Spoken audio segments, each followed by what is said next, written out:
하나님이 준비하신 사람이라는 제목으로 함께 은혜 나누겠습니다.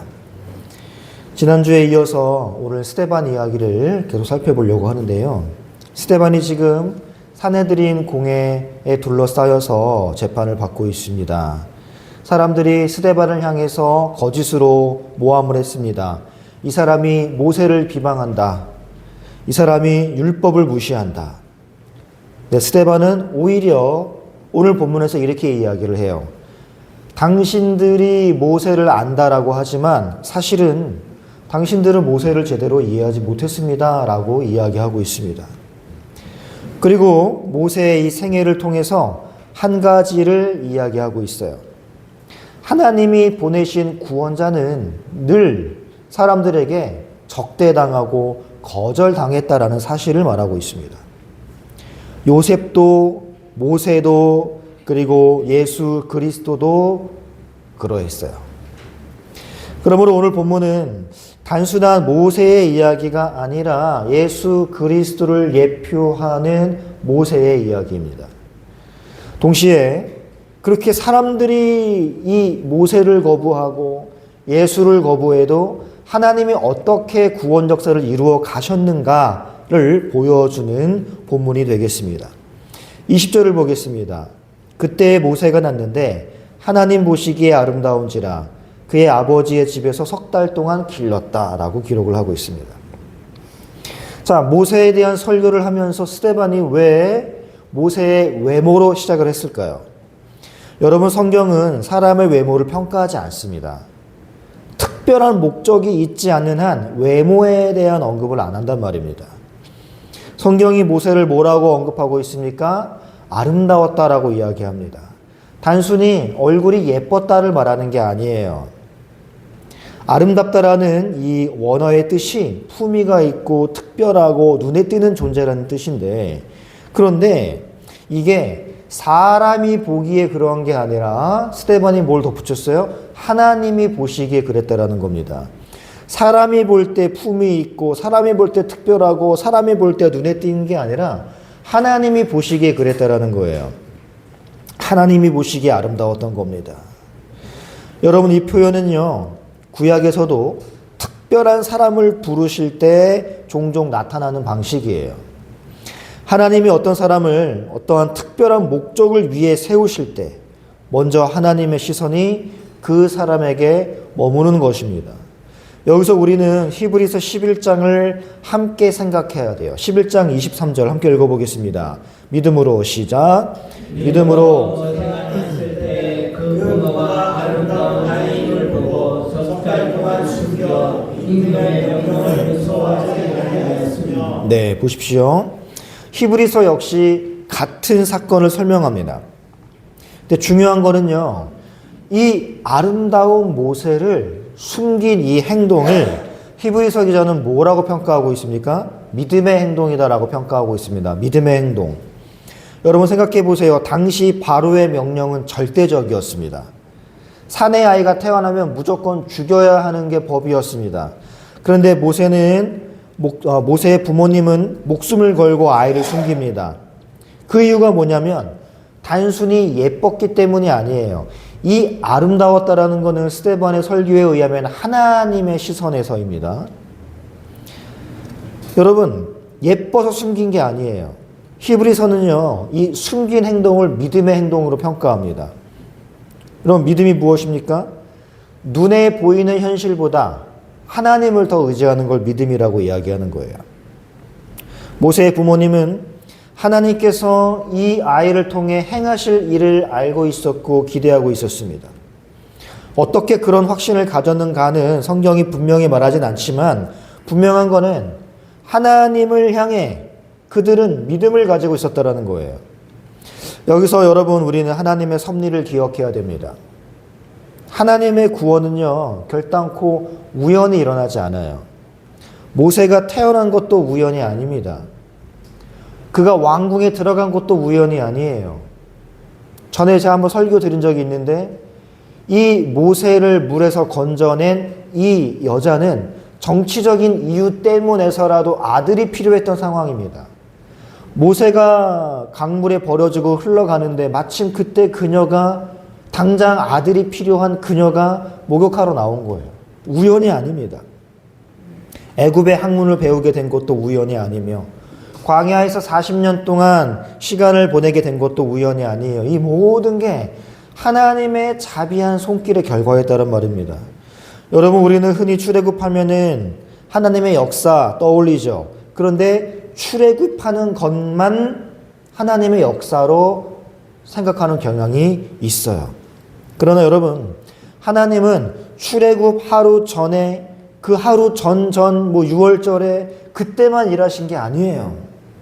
출애굽 80년 전부터, 아니 창세 전부터 계획을 세우시고 자신의 시간표대로 아브라함에게 고지하시고 아브라함에게 고지하신 대로 때가 참에 하나님의 역사하신 겁니다.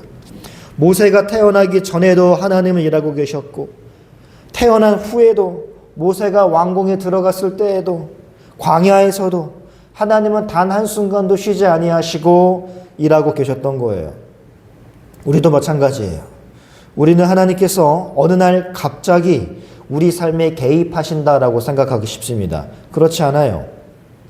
우리가 하나님을 알기 전부터, 우리가 하나님을 믿기 전부터, 모태에 조성되기 전부터 하나님은 우리를 알고 계셨고 우리를 찜하셨고 때가 찾아 우리를 효과적으로 부르셔서 지금 이 자리에 믿음을 가지고 함께 예배하는 자가 된 것입니다. 하나님을 찾기 전에 하나님이 먼저 우리를 찾아오시는 거예요. 우리가 기도하기 전에 하나님은 이미 우리의 삶을 준비하신다 그 말입니다. 그래서 칼빈은요 이런 말을 했어요. 우연이라고 부르는 모든 일은 사실 하나님의 손 안에 있는 질서이다. 믿음의 사람들에게는 이라고 이야기하고 있습니다. 여러분, 성도에게 우연은 없습니다. 실패처럼 보이는 일도, 돌아가는 길처럼 보이는 시간도, 기다림도, 눈물도 다 하나님의 섭리의 손길의 결과인 것들이에요. 이 모든 것들이 다 하나님께서 구원의 목적을 이루시기 위해 자신이 정하신 선을 이루게 하시기 위해 합력하도록 하시는 도구인 것입니다. 그래서 여러분, 하나님의 섭리를 성경을 통해 발견한 사람들은요, 내 삶에 일어나는 그 모든 기쁨과 즐거움과 슬픔과 고난 때문에 일희일비하지 않습니다. 하나님은 언제나 미래의 구원을 위해 현재를 준비하신 분임을 우리가 알기 때문이에요. 그래서 여러분, 모세가 태어나는 순간부터 하나님의 손 안에 있었습니다. 그리고 하나님은 가장 적절한 때에 그를 사용하신 거예요. 독자 입장에서는 혈기왕성한 40대가 가장 적절하지 않나 싶지만 하나님이 보실 때에는 그렇지 않았던 것이죠. 그래서 우리의 삶도 마찬가지예요. 지금은 이해되지 않는 시간이 있을 수 있습니다. 지금 이 순간 저것이 내 손에 들어와야 가장 타이밍 적절한 것 같지만 하나님이 보실 땐 그렇지 않더라는 거예요. 그래서 우리가 먼 훗날 돌아보면은 그때 하나님께서 날 준비하고 계셨구나 라고 고백하게 될 날이 반드시 온다라는 걸 기억하십시오. 사랑하는 성도 여러분, 하나님께서는요 언제나 사람을 준비하신 후 그 사람을 사용하십니다. 본문은 모세의 생애 가운데 가장 중요한 전환점을 이렇게 기록하고 있어요. 23절, 7장 23절을 보십시오. 나이 40이 되매 그 형제 이스라엘 자손을 돌볼 생각이 나더니 라고 기록하고 있습니다. 자, 형제 이스라엘 자손을 돌본다, 이 생각이 났다라는 말은 갑자기 동족이 보고 싶어졌다, 동족을 도와주고 싶어졌다 정도의 이야기가 아니에요. 여기서 돌보다라고 번역된 단어는요, 잠깐 들르고 안부를 묻고 이 정도의 단어가 아닙니다. 이 같은 단어가 어디에 사용되냐면요, 누가복음 1장에 사용돼요. 68절 보시면 찬송하리로다 주 이스라엘의 하나님이여 그 백성들을 돌보사, 여기에 사용된 게 모세가 내 백성들을 돌보고 싶어졌다라고 사용된 그 단어에 똑같은 단어예요. 하나님이 그 백성을 돌보시는 그 돌봄, 이게 모세가 돌볼 생각이 났다에 사용된 그 단어란 말입니다.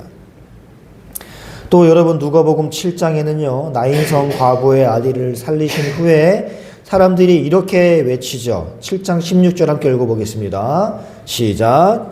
모든 사람이 하나님께 영광을 돌려 이르되 큰 선지자가 우리 가운데 일어나셨다 하고 또 하나님께서 자기 백성을 돌보셨다 하리라. 아멘. 여기서도 나타나는 하나님이 자기 백성을 돌보셨다. 이게 모세가 자기 백성을 돌볼 생각을 했다에 사용된 똑같은 단어인 것입니다. 여러분, 예수님이 오셨을 때 사람들은 뭐라고 얘기했습니까? 하나님이 자기 백성을 찾아오셨다. 그러므로 여러분, 모세가 자기 백성을 돌보려 했다라는 건 단순히 동족을 만나서 안부를 묻고 잘 지내나 확인하고자 하는 차원이 아니에요. 하나님의 구원의 사명을 품고 백성에게 나아간 사건입니다. 근데 더 흥미로운 사실이 있어요. 여러분, 사도행전은 헬라어로 기록되었죠. 그런데 스데반이 인용한 배경은 구약이란 말입니다. 구약 히브리어에서 이와 상응하는 단어가 파카드라는 단어예요. 파카드. 이 말은요, 단순한 방문이 아니에요. 간섭하고 구원하기 위해 개입할 때 이 파카드가 사용됩니다. 예를 들어서 창세기 21장 보세요. 21장 1절 보시면 여호와께서 말씀하신 대로 사라를 돌보셨고 라고 기록을 하고 있습니다.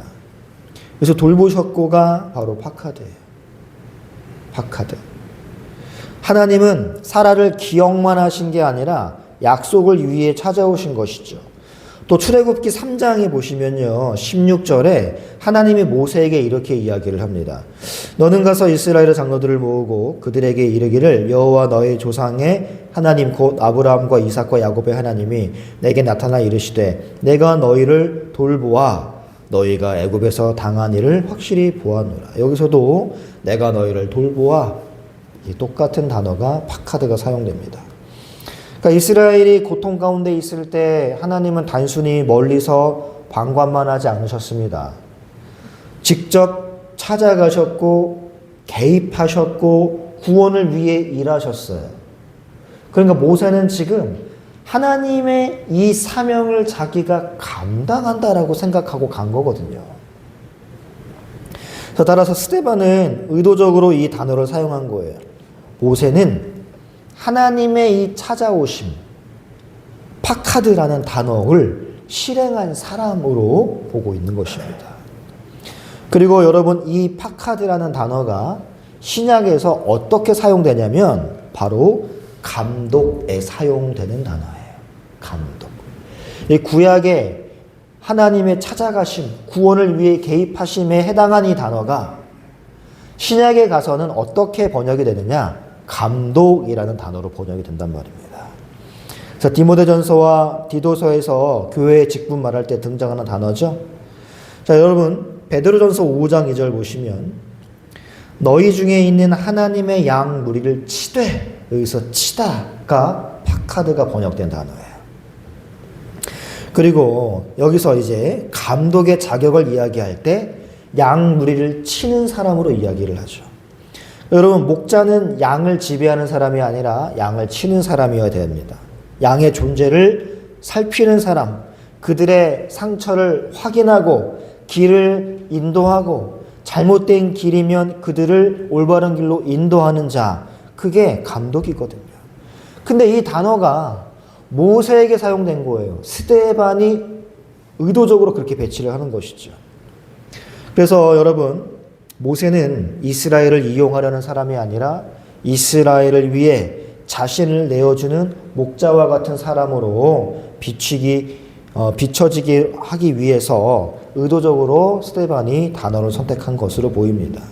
그리고 이 모든 모습은 장차 오실 예수 그리스도를 보여주는 그림자죠. 예수님 역시 이렇게 말씀하셨어요. 누가복음 19장 10절 보시면 인자가 온 것은 잃어버린 자를 찾아 구원하려 합니다. 여기에도 구약의 그 파카드가 번역된 단어가 사용된 본문입니다. 예수님은 사람들이 하나님께 찾아오기를 기다리지 않았어요. 모세가 이스라엘 백성들을 구원하기 위해 찾아간 것처럼 예수님 역시 죄인들을 직접 찾아가셨습니다. 삭개오를 찾아가셨고 사마리아 여인을 찾아가셨고 세리와 죄인의 집으로 찾아가셨어요. 이것이 하나님의 구원 방법인 것입니다. 하나님은 죄인이 하나님께 올라오기를 기다리지 아니하세요. 방법이 없어요. 올라갈 방법이 없습니다. 하나님께서 죄인에게 찾아 내려오시는 거예요. 우리가 하나님을 먼저 찾은 게 아니라 하나님께서 먼저 우리를 찾아오신 겁니다. 이걸 보여주는 대목이 모세가 자기 동족을 찾아가는 곳에서 예표하는 거예요. 그리고 스데반이 이거를 적절하게 해석을 한 것이죠. 사랑하는 성도 여러분, 우리는 종종 이렇게 생각합니다. 하나님이 나를 사랑하시면 왜 이렇게 늦을까? 왜 내가 기도했는데 이렇게 늦을까? 그러나 하나님은 늦으시는 분이 아니에요. 가장 정확한 때를 기다리시는 분이시죠. 모세는 40세가 되었을 때 찾아갔습니다. 그때 구원이 확 이루어지면 얼마나 좋겠어요. 그런데 하나님은 상황을 이렇게 저렇게 만들어 가시면서 모세가 추방당하게, 도망자가 되게 만들어 버리세요. 왜 그럴까요? 모세는 아직 준비가 되지 않았기 때문이에요. 앞으로 광야에서 또 40년을 보내야 했습니다. 모세가 40년 동안 왕궁의 학문과 무예는 배웠지만 하나님의 사람으로는 아직 완벽하게 다듬어지지 않았기 때문입니다. 그래서 하나님은 기다림의 시간을 40년 더 연장하시는 거예요. 우리도 마찬가지예요. 어떤 사람은 오래 기다립니다. 어떤 사람은 기도가 쉽게 응답됩니다. 어떤 사람은 쉽게 응답되지 않습니다. 그러나 하나님은 아무 일도 하고 있지 않은 게 아니에요. 그 기다림 속에서 그 기다리는 사람을 빚어가십니다. 광야는 낭비되는 시간이 아니에요. 광야는 하나님께서 사람을 빚는 교육 장소인 것입니다. 왕궁에서는 지도자가 될 수는 있어요. 하지만 광야에서는 하나님의 종이 되어야 돼요. 모세는 애국 왕궁에서 백성을 다스리고 치리하는 방법은 배웠지만 미디안 광야에서는 하나님을 의지하는 법을 배우게 되는 거예요. 그리고 그렇게 교육된, 빚어진, 훈련된 사람을 통해서 하나님이 자기 백성을 구원하시는 것입니다. 사랑하는 성도 여러분, 오늘 여러분의 삶이 광야 같습니까? 아무것도 이루어지지 않는 40년의 지루하고 고통스러운 기다림의 시간 같습니까? 기도해도 응답이 없는 것 같습니까? 여러분 한 가지만 기억하십시오. 그 시간이 결단코 헛되지 않다라는 것만은 기억하시면 됩니다. 하나님이 우리를 기다리는 그 동안 빚으시는 거예요. 그리고 준비된 사람을 가장 적절한 때에 보내십니다. 모세는 하나님의 때를 기다려야 했어요. 우리 역시 기다려야 됩니다. 그리고 신뢰해야 돼요. 하나님의 시계는 결코 늦지 않다라는 걸 말이죠. 그분은 가장 선한 때에 찾아오시는 구원의 하나님이시기 때문에 그렇습니다. 사랑하는 성도 여러분, 이제 본문은 모세가 처음으로 구원자 역할을 시도하는 장면을 보여줍니다. 24절 보세요. 7장 24절 보시면 사람 하나가 원통한 일 당함을 보고 보호하여 압제받는 자를 위하여 원수를 갚아 애굽 사람을 쳐 죽였다라고 이야기하고 있습니다. 여기서 중요한 건 모세의 행동보다 모세의 의도예요. 많은 사람들이 이 사건을 단순한 젊은이의 혈기 정도로만 치부하곤 하죠. 물론 이 모세의 이 방법은 옳은 방법은 아니었습니다. 그러나 스데반은 모세의 혈기를 비판하지 않아요. 오히려 모세가 왜 그런 행동을 했는지를 설명하고 있습니다. 25절 보시면 함께 읽어보겠습니다. 시작. 그 형제들은 하나님께서 자기의 손을 통하여 자기들을 구원하여 주시는 것을 깨달으라고 생각하였으나 그들이 깨닫지 못하였더라. 자, 여러분, 모세가 지금 행한 행동에 대한 스데반의 해설입니다. 모세는 단순히 화가 나서 애국 사람을 죽인 게 아니에요. 모세는 무슨 생각으로 그런 행동을 했느냐? 나를 통해 저 백성들을 하나님이 구원하신다라는 걸 백성들이 알겠지라는 예상으로 쳐 죽인 거란 말입니다. 이제 형제들이 하나님이 나를 보냈다라는 사실을 알게 될 거야 라는 의도로 그런 행동을 한 거예요. 이게 스데반의 해석입니다. 근데 결과는 어땠습니까? 그들이 깨닫지 못하였더라가 결과예요. 여러분, 여기서 깨닫지 못했다라는 것은 단순히 정보가 부족했다라는 걸 말하는 게 아니에요. 성경에서 깨닫다, 안다라는 건 단순한 지식이 아니라 믿음으로 받아들이는 것을 의미합니다. 이스라엘은 모세를 보았어요. 알고는 있습니다. 모세의 행동도 봤어요. 그런데 그 의미가 무엇을 담고 있는지는 알지 못했어요. 왜 그럴까요? 그들은 하나님의 방식보다 자기들의 생각을 더 의지했기 때문입니다. 그들에게 구원자는 어떤 사람이었을까요? 예수님 당시랑 똑같아요. 이 애굽의 압제에서 군사를 거느리고 강한 힘으로 자신들을 해방시킬, 저 애굽을 단숨에 무너뜨릴 영웅, 그러한 자를 기대했다란 말입니다. 그런데 모세는 아직 뭐예요? 왕이 아니에요. 군대도 없고 권력도 없습니다. 게다가 토종 애굽인도 아니에요. 자기랑 똑같은 핏줄이란 말입니다.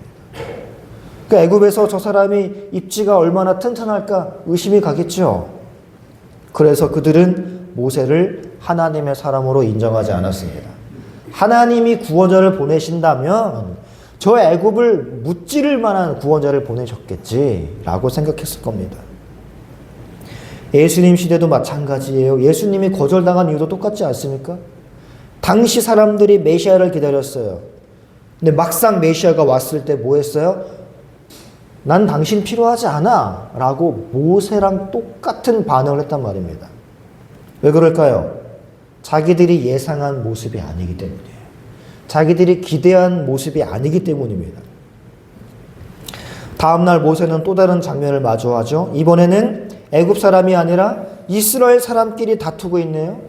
이 다투는 걸 성경은 뭐라고 이야기하고 있습니까? 서로 해하고 있다라고 설명하고 있어요. 자, 그랬더니 모세가 이 싸움을 말리자 그들에게 돌아온 답변은 더 충격적이에요. 사도행전 7장 27절 보시면 누가 너를 관리와 재판관으로 우리 위에 세웠냐? 라고 따집니다. 이게 무슨 말일까요? 우리는 네 권위를 인정하지 않는다예요. 네 통치를 원하지 않는다. 네 판단을 받지 않겠다. 라는 게 이들의 진술 속에 함축되어 있는 뉘앙스다 그 말입니다. 그들은 모세의 행동을 이해하지 못한 게 아니라 모세의 권위를 거부하고 싶었던 거예요. 여기서 우리는 스데반의 의도를 놓치면 안 됩니다.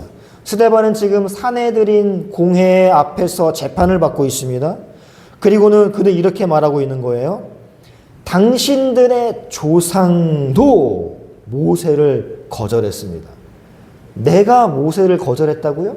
내가 모세를 거부한다고요? 당신들의 조상이 모세를 거부했고 지금 당신들의 조상이 모세를 거부하는 것처럼 지금 당신들이 예수를 거부하고 있습니다를 말하고 싶어서 모세의 이야기를 장황하게 설명하고 있는 거란 말입니다.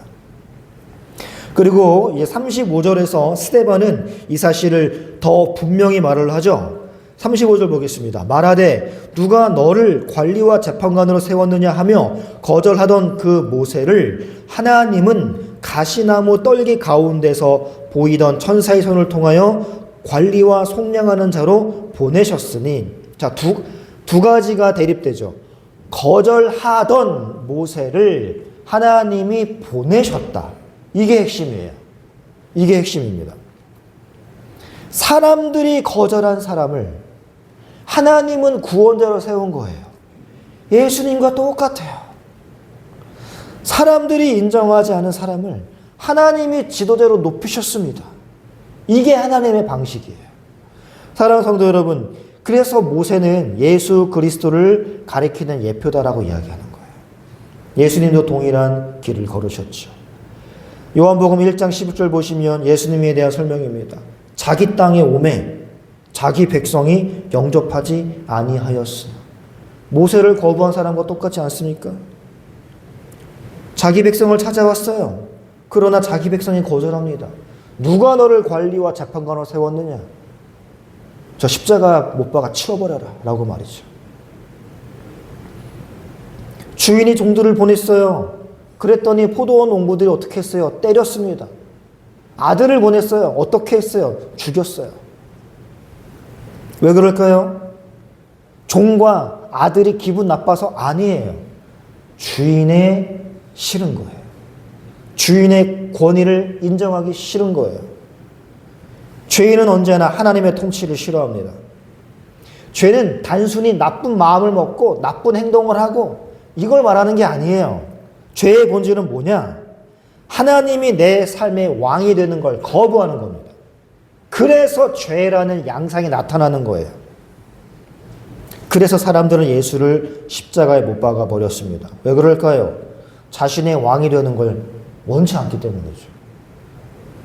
사랑하는 성도 여러분, 오늘 본문은 우리에게도 같은 질문을 하고 있어요. 나는 정말로 예수님을 왕으로 섬기고 있는가? 여러분, 예수님을 존경하는 것과 예수님께 순종하는 건 이건 같은 게 아니에요. 이스라엘도 모세를 알고 있었습니다. 그러나 따르지 않았어요. 오늘날도 많은 사람들이 예수를 압니다. 심지어 존경도 하죠. 그러나 자신의 삶을 그분께 맡기지 않습니다. 예수님을 그저 많은 성도들마저도 천국 티켓을 우리에게 발급해주는 분으로만 생각하지 예수님을 나의 주인으로 인정하지 않아요. 하지만 성경은 이 둘을 분리하지 않습니다. 구원자이며 동시에 우리의 임금이며 우리의 주인이어야 돼요. 예수를 믿는다는 건 단지 죄사함을 받고 천국 가는 것, 거기에 그치시면 안 돼요. 그리스도의 통치 아래 내가 놓여지는 것, 이게 그리스도를 믿는 것의 핵심입니다. 그래서 칼빈은요, 예수를 믿는 신앙을 그리스도의 멍에를 기쁨으로 매는 삶이라고 설명합니다. 그리스도의 멍에를 함께 매는 거예요. 그래서 참된 믿음은 순종을 낳습니다. 그리스도의 멍에를 함께 맺기 때문에 그리스도가 가는 곳으로 내가 가게 되어 있어요. 그게 순종입니다. 순종이 구원의 조건은 아니지만 구원의 증표로서는 나타난다는 말이죠. 사랑하는 성도 여러분, 혹시 내 삶에도 지금 이 모세를 거부하고 예수를 거부하는 이스라엘 백성들처럼 말로는 모세를 따르고 말로는 구름기둥 불기둥 따라가고 말로는 예수를 따라간다 하면서도 재정은 내가 결정하고 시간은 내가 정하고 용서할지 말지는 내가 정하고 순종도 내가 선택하는 이러한 입지에 있지 않는가를 돌아봐야 돼요. 만약에 그렇다면 이스라엘이 모세를 거절했던 모습과 다르지 않습니다. 지금 모세를 거절했던 사람들 어떻게 살아갔어요? 우리는 아브라함의 후손이야.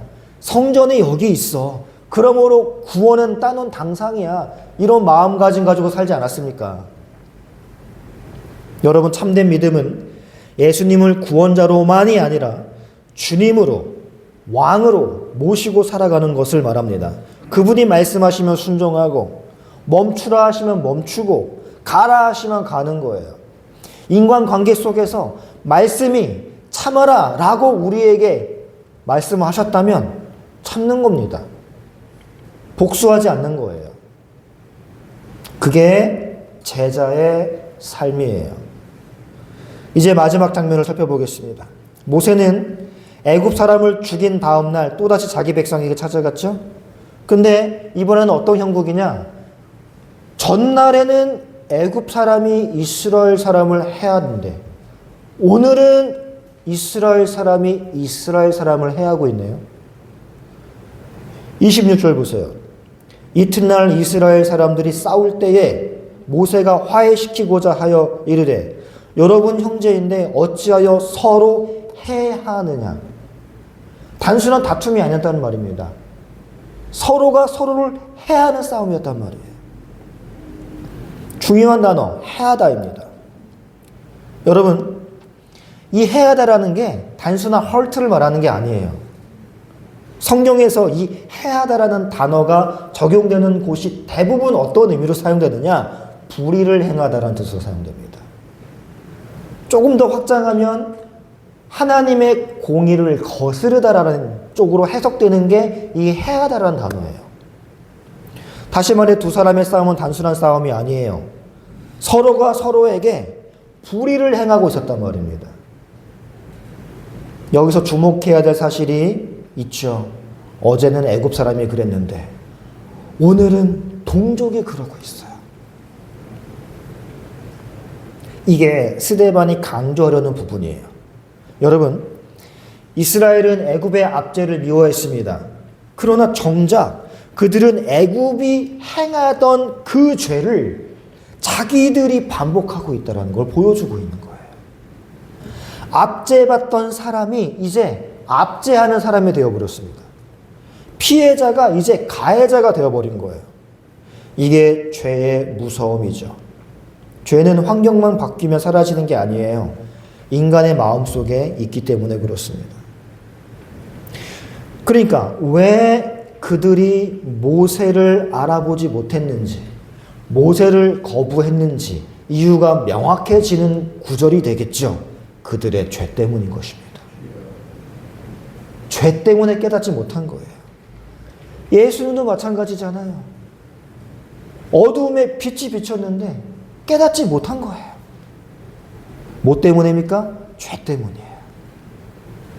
정보가 부족해서가 아닙니다. 증거가 부족해서가 아니에요. 그들의 마음이 이미 죄에 익숙해졌고 장악되었기 때문입니다. 이거를 신학적으로 전적 부패라고 정의하고 있어요. 전적 부패. 전적 부패란 인간의 모든 영역, 지성과 감성과 의지까지 다 죄의 영향력 안에 있다. 이게 전적 부패라는 거예요. 그래서 죄인은 단순히 선을 행하지 못하는 존재가 아니라 하나님의 일이 자명하게 드러나도 깨닫지 못하는 자인 거예요. 그래서 사도 바울도 이렇게 말씀하셨어요. 고린도전서 2장 14절 보시면요. 육에 속한 사람은 하나님의 성령의 일을 받지 아니하나니 그 이유가 뭐래요? 그들에게는 어리석어 보인대요. 또 그것들을 알 수도 없나니 영적으로 분별되기 때문이다. 여러분, 모세를 알아보지 못한 건 죄가 그들의 눈을 가렸기 때문입니다. 예수님을 십자가에 못 박은 건 역시 같은 이유예요. 그들은 성경을 누구보다 많이 알았습니다. 율법사이며 제사장이며 서기관이에요. 박식한 사람들입니다. 엘리트예요. 율법도 알았고 율법을 나름대로 해석해서 메시아도 기다리는 사람들이란 말입니다. 그런데 기다리던 메시아가 왔는데 못 알아봤어요.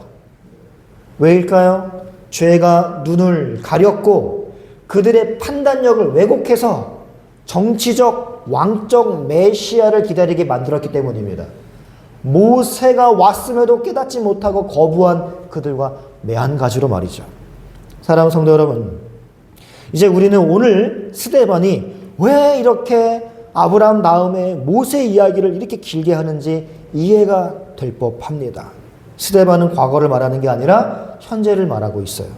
당신들이 조상이 모세를 거절했고 마찬가지로 그들과 똑같이 지금 당신들도 예수를 거부하고 있다를 말하기 위해서 이렇게 장황하게 모세 이야기를 하는 거예요.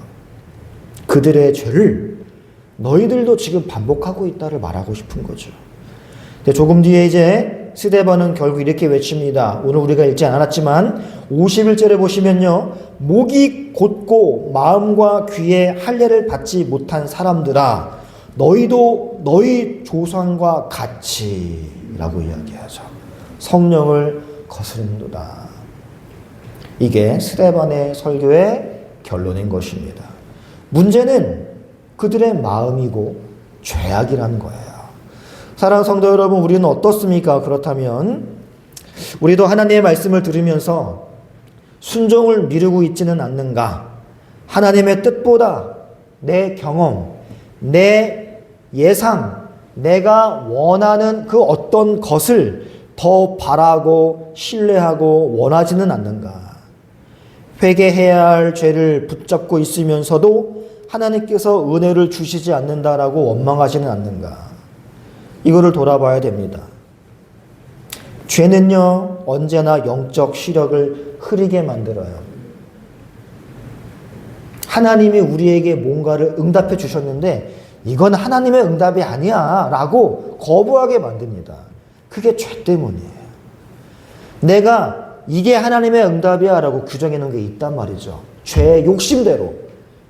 이 응답이 안 오면 다 하나님의 응답이 아니라고 치부해 버린단 말입니다.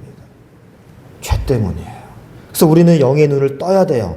정신 차리고 무엇이 하나님의 음성이며 무엇이 하나님의 응답인지 분별할 수 있는 영안이 예리하게 열려져야 돼요. 그래서 이것 때문에 청교도들이 이런 말씀을 자주 했습니다. 작은 죄를 가볍게 여기지 말라. 이 작은 죄악에 익숙해져 있다면 하나님의 응답이 와도 몰라요. 죄가 원하는 걸 하나님이 주시기를 바라지 하나님이 나를 위해 주신 것을 거부한단 말입니다. 이따위 게 무슨 응답이라고 말이죠. 이 작은 죄가 마음을 무디게 만들고 무뎌진 마음은 다시 양심의 화인을 맞게 되어 하나님이 내 삶에 개입하시는 그 손길을 거부해요. 열심히 하나님은 내 삶에 개입하시고 인도하시고 말씀하시고 하시는데 맨날 왜 내 기도에 응답하지 않느냐? 왜 내 삶에 개입하지 아니하시냐? 이렇게 원망만 늘어놓게 된다는 말이죠. 사랑하는 성도 여러분, 스데반의 설교는 단순히 모세처럼 살아라가 아닙니다. 모세보다 크신 그리스도를 바라보라는 거예요. 그분을 거절하지 말아라.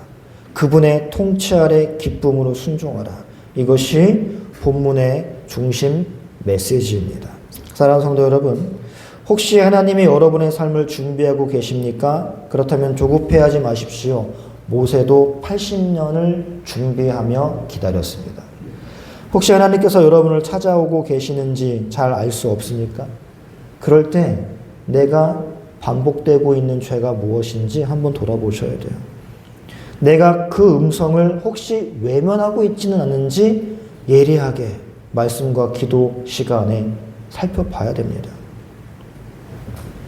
스데반은 죽음을 앞두고도 모세를 증거하다가 결국 그리스도를 증거합니다. 우리도 그의 설교를 우리가 읽고 들으면서 이제 모세를 넘어 그리스도를 바라보는 성도가 되어야 되고, 이 이스라엘의 조상들이 또 본문의 이 이스라엘 백성들이 그러했듯이 우리도 예수 그리스도를 그렇게 배척하고 있지는 않는지 돌아보는 시간을 가져야 돼요. 그리고 주의 말씀 앞에 겸손히 순종하면서 우리를 찾아오신 선한 목자이신 예수 그리스도를 끝까지 따르는 삶을 살아가는 우리 모두가 되기를 말씀으로 축복합니다. 찬양하고 함께 기도하겠습니다.